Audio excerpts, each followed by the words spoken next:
Hello everyone, I'm Jyoti Haldar, Clinical Instructor of Jagdalpur Institute of Nursing College, and today I'm going to tell you about a topic which is related to your community health nursing subject, and the topic is diabetes mellitus. So before I start the topic, I would like to tell you from where the diabetes mellitus came from. Okay, so diabetes comes from the Greek word for siphon and implies that a lot of urine is meant.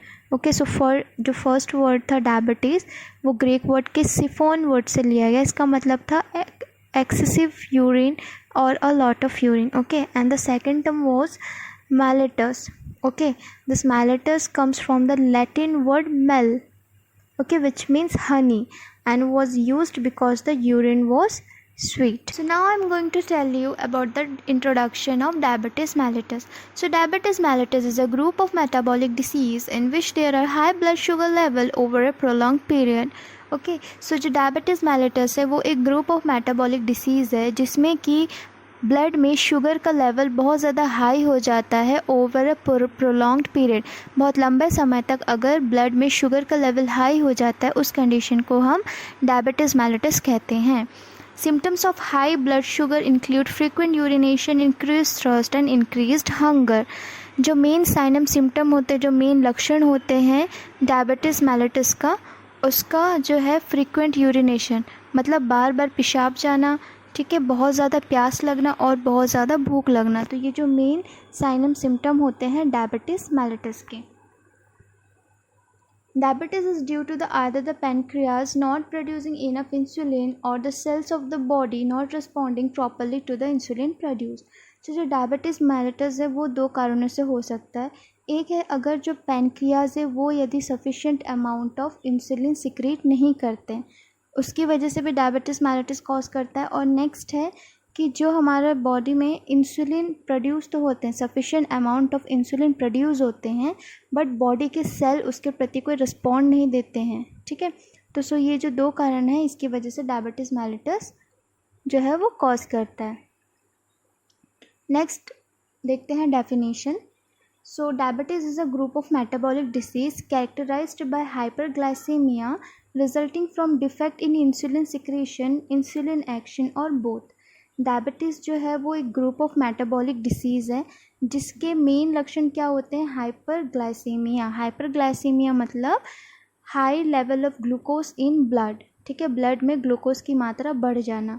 और ये क्यों होता है? Which is resulting from defect in insulin secretion.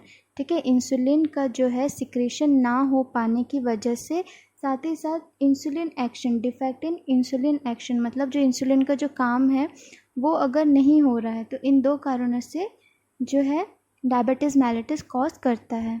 ठीक है, next हम देखते हैं another definition of diabetes mellitus. Diabetes is a lifelong disease and is a group of metabolic disorder characterized by high level of sugar in blood, that is hyperglycemia. It is caused due to deficiency of insulin or resistance to insulin or both. Insulin is secreted by beta cell of pancreas to control blood sugar level. Blurry vision, excess thirst, fatigue, frequent urination, hunger, weight loss are some of the symptoms commonly seen in diabetic patients. Okay, so जो diabetes है वो एक life long chronic disease है और ये एक group of metabolic disorder है जिसमें हम मेनली देख सकते हैं कि उसका मेन जो कैरेक्टरिस्टिक है वो होता है हाई ब्लड शुगर. ठीक है, हाई ब्लड शुगर मतलब हाइपरग्लाइसीमिया. ठीक है, और ये क्यों होता है? Because of deficiency of insulin. Insulin का कमी हो जाने पर या तो रेसिस्टेंस टू इंसुलिन, ठीक है, या फिर जो इंसुलिन बन रहे हैं उसका हमारे शरीर पे कोई यूज़ नहीं हो रहा है. ठीक है, एंड जो इंसुलिन है वो कैसे प्रोड्यूस्ड होते हैं? इंसुलिन सिक्रीट होते हैं बीटा सेल से जो कि पैनक्रियाज में प्रेजेंट होते हैं. ठीक है, पैनक्रियाज में प्रेजेंट होते हैं बीटा सेल. उस बीटा सेल जो है इंसुलिन सिक्रीट करता है to control blood sugar level. ठीक है, ब्लड शुगर लेवल को मेंटेन करने के लिए एक हार्मोन जो है वो रिलीज़ होती है, सिक्रीट होती है पैनक्रियाज के बीटा सेल से. तो जब ये इंसुलिन की मात्रा अगर कम हो जाती है तो हमारे ब्लड में जो शुगर का लेवल है वो मेंटेन नहीं हो पाता है और ब्लड में शुगर का लेवल बढ़ जाता है जिससे कि हम डायबिटीज़ मेलिटस कहते हैं.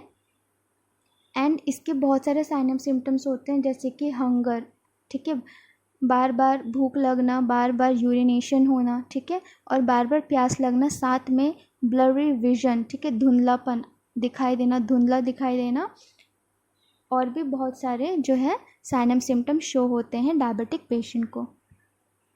नेक्स्ट हम देखते हैं इसके टाइप्स। इसके मेनली जो है वो 4 टाइप्स हैं। Type 1 diabetes mellitus, type 2 diabetes mellitus and gestational diabetes mellitus and other types. So one by one we will discuss about it in detail.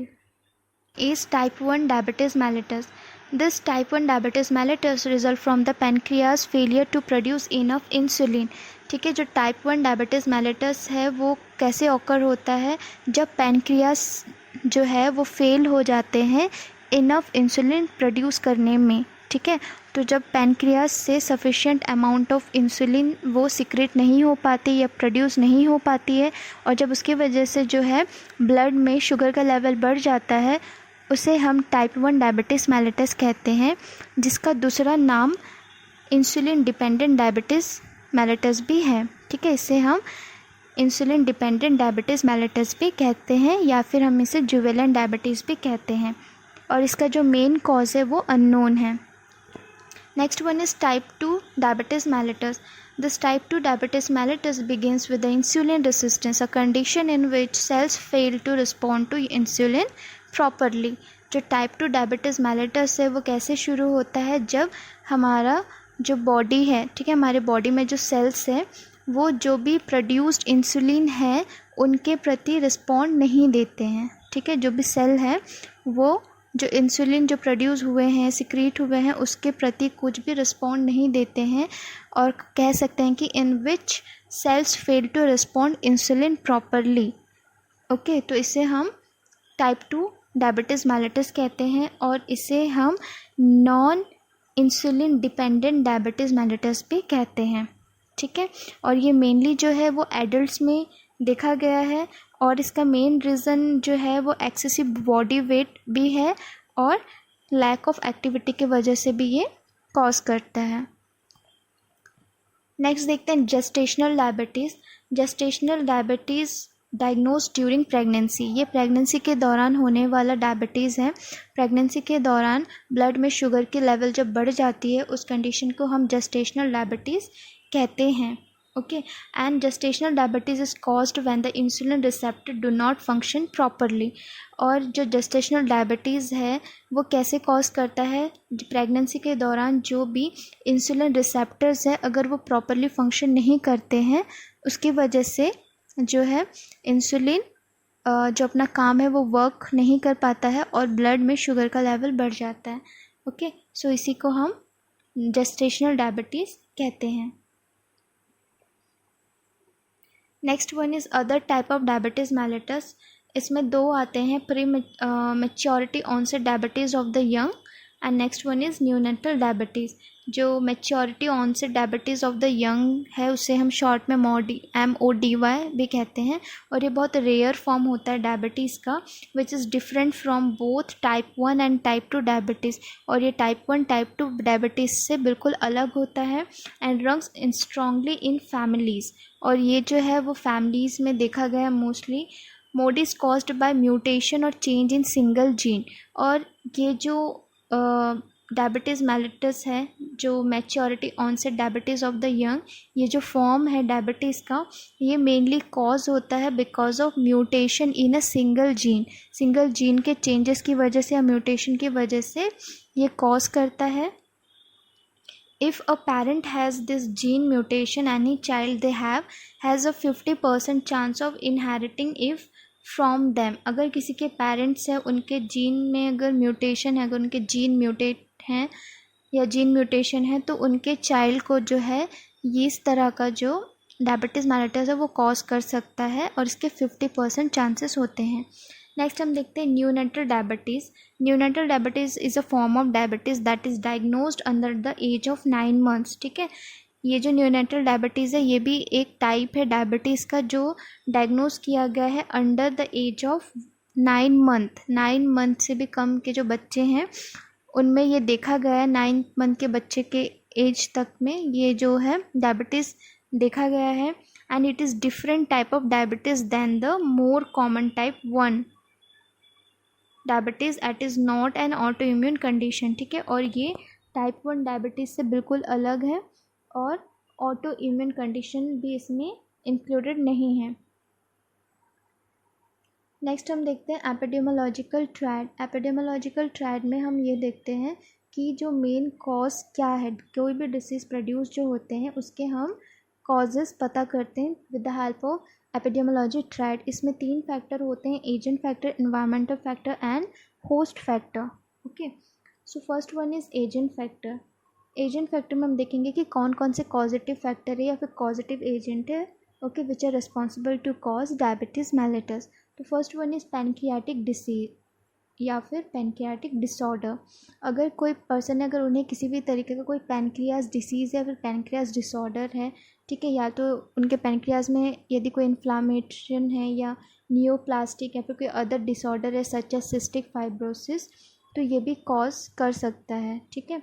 Next, defects in the formation in insulin, for example synthesis of N abnormal biological less active insulin molecules, ठीक है। अगर insulin formation में अगर कोई defect है उसकी वजह से भी डायबिटीज़ मेलिटस कॉज कर सकता है। Next, destruction of beta cells, किसी भी वायरल इन्फेक्शन की वजह से या केमिकल एजेंट की वजह से अगर जो बीटा सेल है उसका डिस्ट्रक्शन हुआ है तो ये भी एक रीज़न है कि sufficient amount of insulin secrete नहीं हो पाएंगे और जो ब्लड में शुगर का लेवल हाई हो जाता है, ठीक है।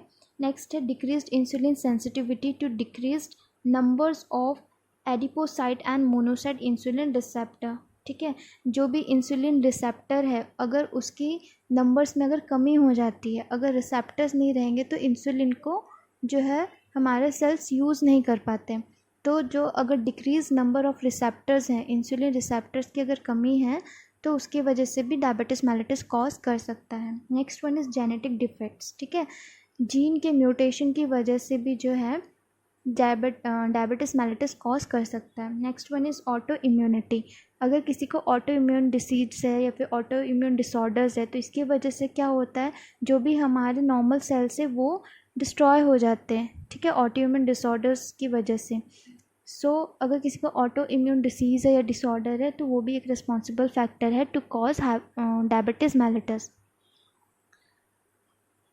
Okay, so next one is host factor. Host factor में एज जो है हम देखते हैं कि मैन किस तरह से एक रिस्पॉन्सिबल फैक्टर बनता है। तो इसमें एज के अकॉर्डिंग अगर देखेंगे तो diabetes can occur at any as, ठीक है। जो डायबिटीज़ है वो किसी भी एज में हो सकता है। Surveys indicates that the prevalence rises steeply with the age. Non-insulin dependent diabetes mellitus usually comes to light in the middle years of life and thereafter begins to rise. Okay, जो middle age के life में mainly non insulin dependent diabetes mellitus को देखा गया है, middle age के लोगों को ज़्यादा होता है। एंड माल न्यूट्रिशन जिनको है, माल न्यूट्रिशन जो रिलेटेड डायबिटीज़ है वो अफेक्ट्स करते हैं मेनली यंग पीपल को, ठीक है। माल न्यूट्रिशन की वजह से जो डायबिटीज़ मेलिटस होते हैं वो मेनली यंग पीपल्स में देखा गया है। And next one is sex. जो अगर हम जेंडर के अकॉर्डिंग देखेंगे तो in some countries that in United Kingdom the male and female suffer equally. In Asia males are more prone than females, okay. अगर हम एशिया कॉन्टिनेंट की बात करें तो इसमें मेल्स जो है वो ज़्यादा सफ़र करते हैं या फिर मेल्स को ज़्यादा होने के चांसेस होते हैं। अगर हम यूके की बात करें तो वहाँ पे मेल और फीमेल दोनों को इक्वली कॉज करता है, ओके। एंड एशिया कॉन्टिनेंट में इंडिया आता है, सो इंडिया में मेनली हम देखें तो मेल को ज़्यादा कॉज करता है diabetes mellitus. Next one is genetic factor. Genetic factors में जैसे कि हमने देखा कि जो म्यूटेशन होते हैं जीन्स के उसकी वजह से 50% चांसेस होते हैं कि उनके जो न्यू जनरेशन के जो बच्चे हैं उनको भी डायबिटीज़ मेलिटस कॉज कर सकता है। नेक्स्ट हम देखते हैं immune mechanism, okay. Some evidence of both cell mediated and humoral activity against islet cells, okay. तो बहुत सारे एविडेंस में ये भी देखा गया है कि जो सेल मीडिएटेड और ह्यूमरल एक्टिविटी करते हैं इसलेट सेल के द्वारा तो वो भी रिस्पॉन्सिबल होते हैं। नेक्स्ट है ओबेसिटी। ओबेसिटी जो है वो भी एक मेन कॉज होता है फॉर डायबिटीज़ मेलिटस। नेक्स्ट है इन्वायरमेंटल फैक्टर। इन्वायरमेंटल फैक्टर में हम देखते हैं सेडेंट्री लाइफस्टाइल। ठीक है। जो सेडेंटरी लाइफस्टाइल है वो भी एक इम्पॉर्टेंट रिस्क फैक्टर है जिसकी वजह से non insulin dependent diabetes mellitus cause करता है। डाइट, अगर बहुत सारे स्टडीज़ में देखा गया है कि जो भी डाइट लेते हैं, ठीक है, एक्सेसिव फैट, ज़्यादा कोलेस्ट्रॉल वाले, ठीक है, ज़्यादा शुगर वाले, तो इस तरह के अनहेल्दी फूड्स, जंक फूड्स जो हैं वो भी रिस्पॉन्सिबल होते हैं डायबिटीज़ मेलिटस के लिए। नेक्स्ट है माल न्यूट्रिशन, ठीक है, जो मेनली बच्चों में देखा जाता है जिनको प्रोटीन एनर्जी माल न्यूट्रिशन हुआ है, ठीक है, ऐसे बच्चों में भी जो है डायबिटीज़ मेलिटस कॉज करता है। नेक्स्ट हम देखते हैं वायरल इन्फेक्शन। बहुत सारे वायरसेस हैं like rubella, mumps and human coxsackie virus. तो ये सारे जो वायरसेस है वो रिस्पॉन्सिबल होते हैं, ठीक है, ये अफेक्ट करते हैं हमारे सेल्स को एंड जो है इसकी वजह से डायबिटीज़ मेलिटस कॉज करता है, ठीक है। Next one is chemical agents. A number of chemical agents known to be toxic to beta cells. बहुत सारे ऐसे केमिकल्स होते हैं जो कि बीटा सेल्स के लिए टॉक्सिसिटी क्रिएट करते हैं, जैसे कि एलोजन, ठीक है, देन रोडेंटाइसाइड्स, ठीक है, ये सारे केमिकल्स होते हैं जिनके हाई इनटेक करने से या फिर इनके कांटेक्ट में आने से जो है हमारा बीटा सेल्स जो है वो टॉक्सिक हो जाता है, ठीक है, उसमें टॉक्सिसिटी क्रिएट हो जाती है, ठीक है। जैसे साइनाइड है, ठीक है, जो प्रोड्यूसिंग फूड्स में साइनाइड्स वगैरह होते हैं, अगर उसका आप हाई इनटेक करते हैं, ठीक है। उसके बाद सर्टन बीन्स है, कुछ बीन्स होते हैं वो भी इफ़ेक्ट करते हैं हमारे बीटा सेल्स को। तो इसकी वजह से बीटा सेल्स क्या हो सकते हैं, डिस्ट्रक्ट हो सकते हैं, जिससे कि इंसुलिन जो है वो प्रोड्यूस नहीं हो पाता है और हमारा जो ब्लड शुगर लेवल है वो मेंटेन नहीं हो पाता है। तो इस तरह से केमिकल्स एजेंट भी जो है वो रिस्पॉन्सिबल होते हैं to cause diabetes mellitus. Next one is stress. बहुत सारे सर्वे में ये बताया गया है कि जो स्ट्रेस है, ठीक है, because of surgery, trauma, stress of situation, internal and external stress, ठीक है, बिकॉज ऑफ डिसीज़, ठीक है, तो ये जो स्ट्रेस है सर्जरी की वजह से या फिर पिछला कोई सर्जरी हुआ है या अभी करंट किसी को कोई सर्जरी हुआ है, ठीक है, इसका जो एक स्ट्रेस होता है फिज़िकली प्लस मेंटली, डिसीज़ की वजह से जो एक फ़िज़िकली और मेंटली स्ट्रेस होता है, ठीक है, सिचुएशंस है, इन्वायरमेंट अगर बहुत स्ट्रेसफुल है, बहुत टेंशन वाले, तो इसकी वजह से कहीं ना कहीं जो हमारा हार्मोन्स है वो इम्बैलेंस हो जाता है, जिसकी वजह से डायबिटीज़ मेलिटस कॉज करता है। Next one is other factor में जैसे कि it include social factor such age occupation, nutritional status, religion, economic status, education, urbanization, changes in lifestyle, which are elements of what is broadly known as social class. Social जो factors में बहुत सारे factors हैं, जैसे कि occupation, ठीक है, occupation हो गया, न्यूट्रिशनल स्टेटस हो गया, जैसे कि सफिशिएंट अमाउंट ऑफ फूड नहीं लेते, न्यूट्रिएंट फूड की कमी है, न्यूट्रिशन की कमी है, तो वो भी एक रिस्पॉन्सिबल फैक्टर होता है, ठीक है। इकोनॉमिक स्टेटस, अगर पुअर सोशो इकोनॉमिक स्टेटस है उससे जो है लोग अपना हाइजीन नहीं मेंटेन कर पाते हैं, अपना जो नीड्स है, ठीक है, न्यूट्रिशनल नीड्स है उसको फुलफ़िल नहीं कर पाते हैं, जो बॉडी नीड्स है उसको फुलफ़िल नहीं कर पाते, तो इकोनॉमिक कंडीशन भी रिस्पॉन्सिबल होते हैं। एजुकेशन, ठीक है, लोगों को अब जो है नॉलेज नहीं होता है, वो अवेयर नहीं होते बिकॉज लैक ऑफ एजुकेशन, तो ये भी एक रिस्पॉन्सिबल फैक्टर है, ठीक है। ऑक्यूपेशन हो गया, जैसे लोग जिस जगह पे काम करते हैं वो भी जो है रिस्पॉन्सिबल होते हैं। अगर लोग ऐसी जगह पे काम करते हैं जहाँ पे बहुत ज़्यादा टॉक्सिक है, बहुत ज़्यादा केमिकल का यूज़ हो रहा है, या फिर ऐसी जगह पे जहाँ पे उनका ज़्यादा फिज़िकल वर्क नहीं हो रहा है तो ओबेसिटी कॉज कर रहा है, तो ये सारे जो फैक्टर्स हैं वो एक दूसरे से लिंक हैं और ये जो सारे जो फैक्टर्स हैं वो रिस्पॉन्सिबल होते हैं to cause diabetes mellitus. Next हम देखते हैं डायबिटीज़ मेलिटस के सिम्टम्स। इसमें जो है patient who will feel hungry, okay, feeling hungry and feeling thirsty, high blood sugar, tingling limbs, frequent urination, blurry vision, ये सारे कुछ साइन एंड सिम्टम्स है, ठीक है, जिसमें पेशेंट को हम देखते हैं कि उनको बहुत ज़्यादा प्यास लगती है, बहुत ज़्यादा भूख लगती है, बहुत ज़्यादा यूरिन जो है उनको जाना पड़ता है बार बार, एंड उनका जो ब्लड शुगर लेवल है वो बहुत ज़्यादा हाई रहता है, ओके, एंड उनके जो लिम्स में है उसमें टिंगलिंग फील होता है, मतलब झंझनाहट जैसा उनको फील होता है। नेक्स्ट हम देखते हैं सिम्टम्स ऑफ न्यू ऑनसेट। तो ये जो सिम्टम्स है वो बेसिक और मेन सिम्टम्स हैं जो किसी भी डायबिटीज़ पेशेंट में हम मेनली देखते हैं, like polyuria means excessive urination. Next one is polydipsia, okay, इसका मतलब होता है excessive thirst, and polyphagia, okay, increased hunger and weight loss and fatigue. These are the main sign and symptom of diabetes mellitus. Okay, इसके अलावा और भी बहुत सारे डायबिटीज़ मेलिटस के सिम्टम्स है, like blurry vision, headache, फैटिक, low healing of cuts. ठीक है, अगर कहीं पे कट हो जाता है या वुंड हो जाता है वो बहुत जल्दी हील नहीं हो पाता है, so it is also sign and symptom of diabetes mellitus. and itching skin, okay, itchy skin, and sometimes we can see that prolonged high blood glucose can cause glucose absorption in the lens of the eye। बहुत ज़्यादा glucose level बढ़ जाने की वजह से blood में, तो हम ये भी देखते हैं कि जो लेंस है, आंखों के जो लेंस है उसमें भी ग्लूकोज एब्जॉर्व करने लगे हैं, जिसके वजह से it leads to changes in its shape resulting in vision changes. ठीक है, इसकी वजह से उसका शेप में चेंजेस आ जाते हैं चेंजेस के, और जो पेशेंट है उनको अच्छे से दिखाई नहीं देता है। नेक्स्ट हम देखते हैं number of skin rashes that can occur in diabetes are collectively known as diabetic dermadromes. Okay, so बहुत सारा जो है डायबिटिक पेशेंट को हम ये भी देखते हैं कि उनका बहुत ज़्यादा स्किन रैशेस भी होते हैं, ठीक है, जिसे हम डायबिटिक डर्माड्रोम्स भी कहते हैं। नेक्स्ट हम देखते हैं इन्वेस्टिगेशंस।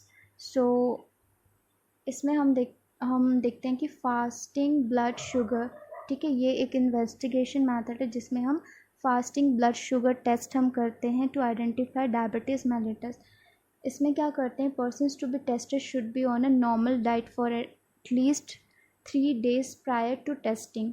ठीक है, the test should be done after an overnight fast of 8 to 10 hours। No beverages including tea और कॉफ़ी शुड बी कंज्यूम्ड।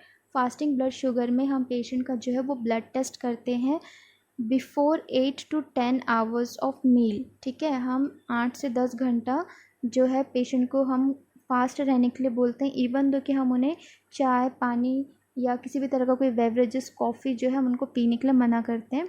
ठीक है, वो बिल्कुल खाली पेट होते हैं, फास्ट पे रहते हैं, एंड 8 से 10 घंटे के बाद फिर हम उनका जो टेस्ट करते हैं उसे हम फास्टिंग ब्लड शुगर टेस्ट कहते हैं। ओके, सो ये जो है ये टेस्ट हमको हेल्प करता है to confirming diabetes mellitus. Okay, next है post prandial blood sugar test. This test following the collection of the fasting blood sample for analysis of fasting serum glucose. Patient is advised to have a normal meal and return to the clinic after 2 hours following the meal। इसमें हम patient को खाना खाने के 2 घंटे बाद जो है हम क्लिनिक बुलाकर उनको फिर से ब्लड टेस्ट किया जाता है। ओके, एंड उसके बाद जो है उसमें ग्लूकोज का लेवल देखा जाता है, तो इसे हम बोलते हैं post prandial blood sugar test. Okay, और इसका जो नॉर्मल जो वैल्यू है वो 140 mg पर डेसीलीटर होता है। इफ़ अगर खाना खाने के 2 घंटे बाद अगर हम टेस्ट कर रहे हैं और अगर ये 140 mg पर डेसीलीटर से अगर हाई है, लाइक 140 से ज़्यादा 200 या 250, 300 mg पर डेसीलीटर है, तो ये कंफर्म हो जाता है कि पेशेंट को डायबिटीज़ मेलिटस है। एंड अदर टेस्ट में हम देख सकते हैं test for gestational diabetes mellitus. Gestational diabetes mellitus अगर हमको टेस्ट करना है या फिर जानना है तो उसके लिए हम इनिशियल ग्लूकोज चैलेंज टेस्ट करते हैं। Another one is follow up glucose challenge, follow up glucose tolerance testing. तो ये जो 2 टेस्ट है ये हम जेस्टेशनल डायबिटीज़ को डायग्नोज करने के लिए करते हैं। Glycated haemoglobin A1C test. This blood test which doesn't require fasting indicates your average blood sugar level for the first 2 or 3 months। ये जो ग्लाइसेटेड हीमोग्लोबिन A1 टेस्ट है ये एक ब्लड टेस्ट है जिसके लिए कोई भी फास्टिंग की रिक्वायरमेंट नहीं होती है, और इसमें हम एवरेज ब्लड शुगर लेवल को पता कर सकते हैं फॉर लास्ट 2 or 3 months का। It measures the percentage of blood sugar attached to hemoglobin, the oxygen carrying protein in red blood cell। Red blood cell में एक ऑक्सीजन कैरिंग प्रोटीन होता है जिसे हम हीमोग्लोबिन कहते हैं। ओके, सो ये इस मेजर के थ्रू हम परसेंटेज पता कर सकते हैं, the percentage of blood sugar जो कि हीमोग्लोबिन के साथ अटैच्ड है। तो इस मेथड के थ्रू हम ये पता कर सकते हैं कि जितना ज़्यादा हायर ब्लड शुगर लेवल है ठीक है, उतना ज़्यादा हीमोग्लोबिन में शुगर अटैच्ड है। ठीक है, जितना ज़्यादा हीमोग्लोबिन में शुगर अटैच्ड रहेगा उतना ज़्यादा ये इंडिकेट करेगा कि जो ब्लड शुगर है वो कितना हायर है। ठीक है, उसका परसेंटेज हमको पता चलेगा। नेक्स्ट हम देखते हैं एडिशनल इन्वेस्टिगेशन में जैसे कि लिपिड प्रोफाइल टेस्ट हम कर सकते हैं, फंडोस्कोप एग्जामिनेशन कर सकते हैं, LFT लीवर फंक्शन टेस्ट के थ्रू भी हम पता कर सकते हैं, यूरिन एनालिसिस कर सकते हैं, इसमें यूरिन को एग्जामिन करते हैं। ठीक है, ECG इलेक्ट्रोकार्डियोग्राम ये भी एडिशनल मेथड है। नेक्स्ट है test to assess other complication. ठीक है, इसके अलावा और भी बहुत सारे टेस्ट हैं जो डायबिटीज़ से होने वाले कॉम्प्लिकेशंस को डिटेक्ट करने में हेल्प करते हैं। नेक्स्ट हम देखते हैं मैनेजमेंट। अगर हम इसका मैनेजमेंट देखेंगे तो इसका जो मेन मैनेजमेंट है वो होता है लाइफस्टाइल। ओके, अगर हमको प्रिवेंशन करना है, अगर हमें प्रिवेंट करना है, कंट्रोल करना है, so we have to follow the good nutrition, we have to adopt healthy lifestyle. ठीक है, उसमें गुड न्यूट्रिशन हमको लेना है एंड रेगुलर एक्सरसाइज करना है as well as diet control करना है, जो कि ब्लड प्रेशर को मेंटेन करने में हेल्प करता है। उसके अलावा जो अदर मेजर्स है उसमें मेडिकेशंस है। ओके, उसके अलावा इंसुलिन थेरेपी है एंड सर्जरीज भी हैं। जैसे सर्जरी में जैसे कि पैनक्रियाज ट्रांसप्लांट, इफ़ पैनक्रियाज में कोई डिसीज़ है या डिसऑर्डर्स हैं या कोई एबनॉर्मलिटीज़ है तो हम पैनक्रियाज ट्रांसप्लांट के थ्रू उसको करेक्ट कर सकते हैं। किडनी ट्रांसप्लांटेशन, अगर किडनी डिसीज़ की वजह से अगर कुछ हो रहा है, कुछ एबनॉर्मलिटीज़ है, ठीक है, तो किडनी ट्रांसप्लांटेशन जो सर्जरी है उसके थ्रू हम जो है वे करेक्ट कर सकते हैं। एंड वेट लॉस सर्जरी, ठीक है, ओबेसिटी की वजह से भी डायबिटीज़ मेलिटस कॉज कर सकता है, तो हम वेट लॉस जो सर्जरी है उसको परफॉर्म करते हैं। Okay, so next I am going to tell you the prevention of diabetes mellitus. ठीक है, सो डायबिटीज़ मेलिटस को हम 3 लेवल पे प्रिवेंट कर सकते हैं। लेवल ऑफ प्रिवेंशन जो सबसे पहला है प्रीमोर्डियल प्रिवेंशन।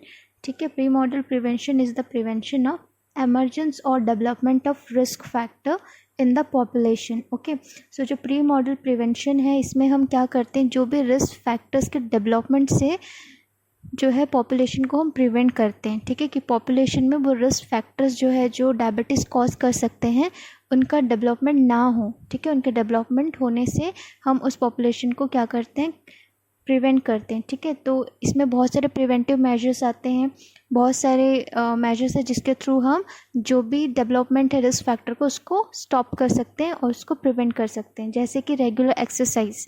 ठीक है, रेगुलर एक्सरसाइज इसमें आते हैं लो इनटेक ऑफ सैचुरेटेड फैट। अगर हम अपने डाइट में लो सैचुरेटेड फैट लेते हैं तो ये जो रिस्क है डायबिटीज़ मेलिटस कॉज करने के उस रिस्क को कम कर देता है। As well as prevention of malnutrition की वजह से भी डायबिटीज़ मेलिटस कॉज करता है, तो इसमें हम जो रिस्क है माल न्यूट्रिशन उसको फोकस करेंगे और माल न्यूट्रिशन से लोगों को प्रिवेंट अगर हम करते हैं तो ये डायबिटीज़ मेलिटस के रिस्क को क्या करता है, कम करता है। ओके, देन लाइफस्टाइल मॉडिफिकेशन के थ्रू, लाइफस्टाइल मॉडिफिकेशन में अगर हम रेगुलर एक्सरसाइज करते हैं, ठीक है, इसमें रेगुलर एक्सरसाइज इंक्लूडेड है walking and other aerobic exercise as well as maintenance of weight, stop smoking, food care, ये सारे मेजर्स हैं जिसके थ्रू हम जो है डायबिटीज़ जो होने के जो रिस्क है उसको हम कम कर सकते हैं। नेक्स्ट फिज़िकल एक्टिविटी में एटलीस्ट हम जो है एडवाइस करेंगे 15 मिनट्स तक जो है लोग हैं वो एक्सरसाइज कर रहे हैं। उसमें काफ़ी सारे जो है वो वर्क्स आते हैं, बहुत सारे एक्टिविटीज़ आते हैं जो कि ओबेसिटी को कम करता है, रिड्यूस करता है और कैलोरीज बर्न करते हैं, जैसे कि साइकिलिंग के थ्रू, स्विमिंग के through, jogging, basketball, running, walking, okay, driving. तो ये बहुत सारे एक्टिविटीज़ हैं जो कैलोरीज बर्न करते हैं। ओके, नेक्स्ट हम देखते हैं डाइट मॉडिफिकेशन। तो हमने जैसे कहा था कि जो डायबिटीज़ मेलिटस है उसको कंट्रोल करने का बहुत अच्छा तरीका होता है डाइट मॉडिफिकेशन। ठीक है, डाइट कंट्रोल। तो इसमें मेनली हम क्या कर सकते हैं, जो डाइट है उसे हम फॉलो करें, जो भी हेल्दी डाइट है अगर हम उसको फॉलो करते हैं तो डायबिटीज़ होने के जो रिस्क है, जो चांसेस है वो कम हो सकता है। अब और अगर किसी को डायबिटीज़ मेलिटस है तो प्रॉपर डाइट से, हेल्दी डाइट से उस चीज़ को हम कंट्रोल भी कर सकते हैं। तो इसमें बहुत सारे डाइट्स आते हैं, जैसे कि हेल्दी फैट्स में nuts, olive oil, fish oil, flax seeds, avocados, ठीक है, ये सारे चीज़ आते हैं। Fresh fruits, fresh vegetables, okay, and high fibre diet, cereals, breads, whole grains, as well as fish, shellfish, okay, and high quality protein में जैसे कि eggs, beans, low fat dairy products and unsweetened yogurts. तो ये सारे healthy diet से ये सारे foods हैं, फूड स्टफ्स हैं जो हेल्प करते हैं to prevent from diabetes and to control diabetes.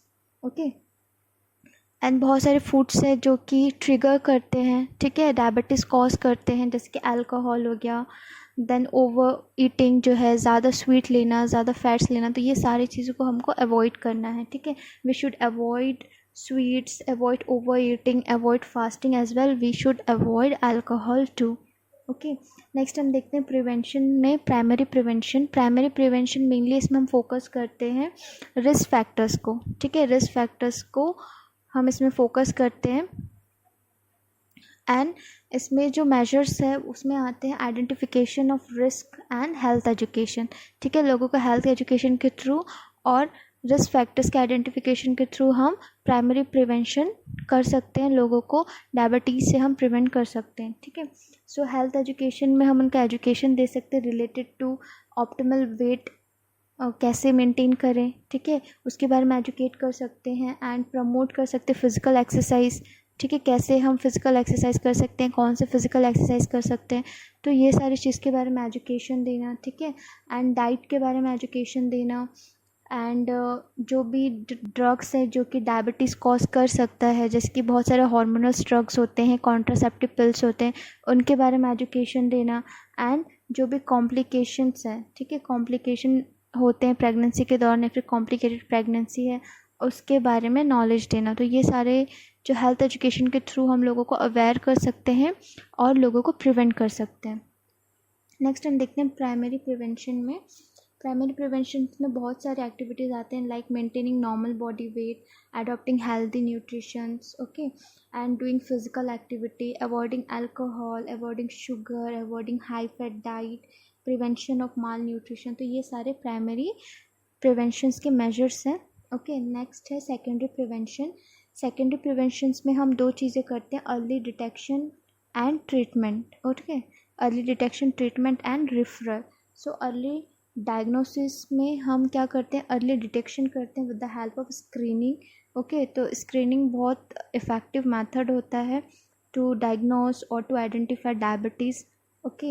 And treatment में हम क्या कर सकते हैं, जो भी हार्मोनल थेरेपी है जिसमें इंसुलिन थेरेपी मेनली है, वो थेरेपी स्टार्ट कर सकते हैं, ठीक है। अगर कोई पेशेंट है या फिर कोई इंडिविजुअल है जिसको रिस्क है, तो हम अर्ली डिटेक्शन के थ्रू, स्क्रीनिंग के थ्रू उसको पता कर सकते हैं एंड अर्ली ट्रीटमेंट स्टार्ट कर सकते हैं, ठीक है। और अगर किसी को डायबिटीज़ मेलिटस हो चुका है तो हम अर्ली ट्रीटमेंट के थ्रू उस चीज़ को कंट्रोल कर सकते हैं। सो ये जो दो मेजर्स है, early treatment and early diagnosis, ये मेजर्स जो है वो प्रिवेंट, जो सेकेंडरी लेवल का प्रिवेंशन होता है, ओके। नेक्स्ट हम देखते हैं टर्शरी प्रिवेंशन। टर्शरी प्रिवेंशन में जो ये लास्ट प्रिवेंशन है, इफ़ कोई पर्सन है उसको डायबिटीज़ हुआ है एंड वो जो है उनको हमको रिकवर करना है, ठीक है, उनका जो क्वालिटी ऑफ लाइफ है उनको हमको इम्प्रूव करना है, तो वो टर्शरी प्रिवेंशन के थ्रू हम वो चीज़ करते हैं, ठीक है। इसमें मेन एम रहता है टू लिमिट द डिज़ेबिलिटीज़, जो भी डायबिटिक पेशेंट उनमें जो भी डिज़ेबिलिटीज़ हैं उनको लिमिटेट करना बाय डायबिटिक क्लिनिक, ठीक है, डायबिटिक क्लिनिक के थ्रू, ठीक है, उनको प्रॉपर डायग्नोसिस करना, उनको प्रॉपर मैनेजमेंट करना, प्रॉपर डाइट, प्रॉपर ट्रीटमेंट, इसके थ्रू हम क्या कर सकते हैं, टर्शरी प्रिवेंशन करते हैं, उनका जो क्वालिटी ऑफ लाइफ है उसको हम इम्प्रूव करते हैं, ठीक है। And the next one is rehabilitation. Rehabilitation के द्वारा हम उनको जो है रिहैबिलिटेट करते हैं, उनके जो भी फंक्शंस इनको रिस्टोर करते हैं with the help of therapies like psychological therapy, vocational therapy, behavioural therapy, okay. तो ये सारा जो थेरेपीज़ हैं, रिहैबिलिटेशन मेजर्स और जो भी डिज़ेबिलिटी लिमिटेशन जो मेजर्स हैं, ये टर्शरी प्रिवेंशन होते हैं और ये हेल्प करते हैं जो पेशेंट है, डायबिटिक पेशेंट को, उनको रिकवर करने के लिए और उनके जो लिविंग स्टाइल है, क्वालिटी ऑफ लाइफ है, उसको इम्प्रूव करने के लिए। एंड टर्शरी प्रिवेंशन में जो है हम मेनली फोकस करते हैं जो भी कॉम्प्लिकेशंस है, ठीक है, अगर किसी पेशेंट को अगर कॉम्प्लिकेशंस आ गए हैं डायबिटीज़ की वजह से, उसको कॉम्प्लिकेशंस को ट्रीट करना और पेशेंट को रिहैबिलिटेट करना, ये होता है टर्शरी प्रिवेंशन, ओके। इसमें हम पेशेंट को जो है चेकअप्स करेंगे, मॉनिटर करेंगे, रूटीन चेकअप करेंगे एंड उनको रिहैबिलिटेट करेंगे। सो ये था एक small description regarding diabetes mellitus, जिसमें हमने देखा कि डायबिटीज़ मेलिटस क्या होता है, उनके क्या क्या पॉजिटिव फैक्टर्स होते हैं, ओके, क्या क्या साइन एंड सिम्टम्स होते हैं एंड हम इसे कैसे प्रिवेंट कर सकते हैं। तो बेसिकली हमने इनके प्रिवेंशन जो है, लेवल ऑफ प्रिवेंशन देखा कि प्राइमरी प्रिवेंशन में हम क्या कर सकते हैं, पेरिमोडियल प्रिवेंशन में हम क्या कर सकते हैं, सेकेंडरी प्रिवेंशन में क्या कर सकते हैं और टर्शियरी प्रिवेंशन कैसे कर सकते हैं। तो ये एक स्मॉल डिस्क्रिप्शन था regarding diabetes mellitus. I hope कि आपको समझ में आया होगा। Until the next video, keep practicing, keep learning. Thank you so much.